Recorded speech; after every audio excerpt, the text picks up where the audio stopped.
kuno seseorang pria parubaya sedang mencoba menyegel sesuatu yang sangat penting bagi dirinya. Tak kusangka aku akan berakhir tragis seperti ini. Celoteh sesosok itu sambil memfokuskan energi terakhirnya untuk menyegel semua kekuatan yang dia miliki. Sambil menahan rasa sakit di sekujur tubuhnya karena pertempuran terakhir yang dia lakukan, bahkan dia dipaksa menggunakan teknik teleportasi secara acak hingga dia terlempar ke dunia tingkat terendah yang saat ini dia berada. Pria itu bernama Lei King, dia adalah pemimpin dari klan King di dunia tingkat tertinggi, yaitu dunia tingkat 9.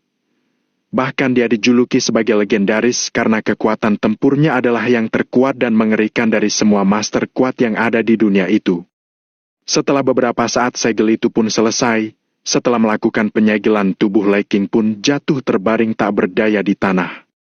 Sambil memandang ke atas yang hanya ada pemandangan pohon-pohon kuno yang teramat rimbun, dia pun berkata dengan lemah. Segel ini adalah segel terkuat yang pernah aku buat, bahkan master di dunia tingkat tinggi pun tidak akan bisa membukanya, hanya orang terpilih dan berhati bersih yang akan bisa membukanya. Suatu saat aku yakin akan ada yang bisa membukanya dan mewarisi semua yang aku tinggalkan di sini. Karena energi kehidupannya sudah mulai menghilang, dia pun menutup matanya karena dia merasa sudah saatnya dia untuk pergi. Sebelum dia menghembuskan nafas terakhir, dia berharap jika seseorang yang mewarisi kekuatannya akan bisa membalaskan dendam kepada orang-orang yang telah menyerangnya dengan cara licik, dan dia berharap klan King tidak hancur setelah kepergiannya, karena banyak sekali kekuatan yang menginginkan klan King hancur. Kalian para rubah licik, suatu saat kalian akan mendapatkan balasan yang setimpal dengan apa yang sudah kalian lakukan. Setelah kematian Lei King, tubuhnya pun mulai berubah menjadi energi dan menyebar ke segala arah, membentuk segel area yang cukup luas, membentuk seperti got lebar yang memanjang. Setelah itu pun segel itu perlahan menembus tanah masuk ke dalam tanah. Peristiwa itu tidak meninggalkan jejak, bahkan tidak merusak area sekitar, seperti tidak pernah terjadi apa-apa di tempat itu. Kematian Lei King pun mengundang fenomena di mana langit yang tadinya cerah menjadi mendung secara tiba-tiba, bahkan itu terjadi di seluruh langit dunia tingkat 1. Itu membuat suasana siang hari langsung berubah seperti malam hari karena awan mendung menutup seluruh langit dunia tingkat pertama. Seluruh orang yang menyaksikan kejadian itu, mereka memandang langit dengan perasaan bingung dan waspada. Semua orang merasa seperti akan terjadi bencana karena suasana di seluruh dunia itu benar-benar mencekam. Apa yang sebenarnya terjadi? Apakah akan terjadi bencana yang mengerikan? Seluruh orang pun bertanya-tanya apa yang sedang terjadi. Kenapa aku merasa alam ini sedang bersedih? Ya, aku pun merasa seperti itu. Aku hanya berharap ini bukan pertanda buruk. Iya, aku harap ini hanya fenomena alam biasa saja. Semua orang pun berdiskusi tentang fenomena alam yang aneh ini, bahkan tidak pernah terjadi di dalam sejarah. Karena suasana di luar semakin memburuk, maka semua orang di dunia itu memasuki rumah masing-masing untuk menghindari sesuatu yang buruk. Tak selang lama di seluruh dunia itu pun turun hujan secara keseluruhan semua daerah di dunia tingkat 1 itu tanpa terkecuali. Hujan itu berlangsung selama 3 hari penuh disertai angin dan petir yang sangat mengerikan, bahkan di beberapa wilayah ada angin topan yang sangat besar memporak-porandakan wilayah itu. Peristiwa ini benar-benar membuat seluruh dunia tingkat 1 berada di dalam kekacauan yang sangat mengerikan, dan peristiwa ini tercatat dalam sejarah karena bencana itu banyak sekali memakan korban jiwa.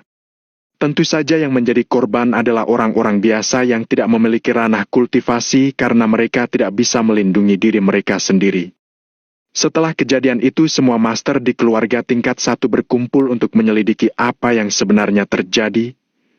Setelah mereka menyelidiki selama 1 bulan, akhirnya mereka menemukan energi yang sangat aneh berasal dari dalam hutan kuno. Sepertinya kita harus masuk ke dalam hutan kuno ini agar kita bisa tahu berasal dari mana energi ini. Ungkap salah satu master. Dia adalah yang terkuat dari semua orang yang ada. Dia adalah master dari keluarga tingkat 1, yaitu master dari keluarga Han. Benar, aku rasa energi ini bukan berasal dari dunia kita. Bagaimana bisa ada energi aneh seperti ini di dunia kita? Sebaiknya kita bergerak cepat agar tidak terjadi masalah lagi. Akhirnya rombongan yang dipimpin oleh master dari keluarga Han pun langsung melesat ke dalam hutan, dan semakin dalam mereka masuk, maka semakin kuat energi aneh itu menekan kekuatan mereka. Setelah melakukan perjalanan selama 1 minggu, akhirnya rombongan itu pun tidak sanggup lagi untuk semakin ke dalam. Semua berhenti, sepertinya kita tidak bisa lebih dalam lagi dan aku rasa jika kita semakin ke dalam kita tidak akan bisa selamat. Ungkap Master dari keluarga Han. Semua orang mengangguk menyetujuinya.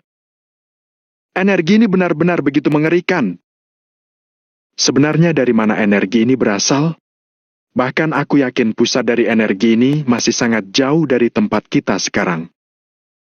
Sebaiknya kita harus membuat penghalang, setidaknya ini akan membuat wilayah ini aman dari tekanan energi aneh ini. Aku rasa kita harus menggunakan penghalang 2 arah agar tidak ada yang bisa melewati penghalang ini, ungkap salah satu master. Semua orang mengangguk setuju dan bersiap untuk membuat penghalang yang kuat untuk menghalau energi kuat ini, tapi mereka dihentikan oleh teriakan dari master keluarga Han. Berhenti, jika kita menggunakan penghalang itu, maka itu tidak akan bertahan lama dan akan hancur. Kita harus menggunakan penghalang 1 arah meski itu berbahaya, tapi itu bisa bertahan dari energi yang kuat ini. Tapi jika menggunakan penghalang itu, maka akan ada kemungkinan besar seseorang melewati wilayah ini. Ungkap salah satu master karena tidak setuju. Ya, aku pun tahu akan hal itu, makanya itu menjadi tugas kita semua untuk menyampaikan kepada keluarga kita dan orang-orang di luar agar tidak ada yang melewati penghalang ini, dan jika ada yang keras kepala melewati penghalang ini maka itu salah mereka sendiri. Ungkap master keluarga Han. Sepertinya rencana itu lebih baik, yang paling penting penghalang yang kita buat mampu menahan energi aneh ini. Jawab salah satu master setuju dengan master keluarga Han. Semua orang akhirnya setuju dan mulai membentuk penghalang bersama-sama. Setelah 3 hari para master berjuang, akhirnya mereka berhasil menciptakan penghalang. Setelah itu semua master keluar dari hutan dan memberitahu semua keluarga dan semua orang agar tidak melewati penghalang batas aman hutan yang telah dibuat.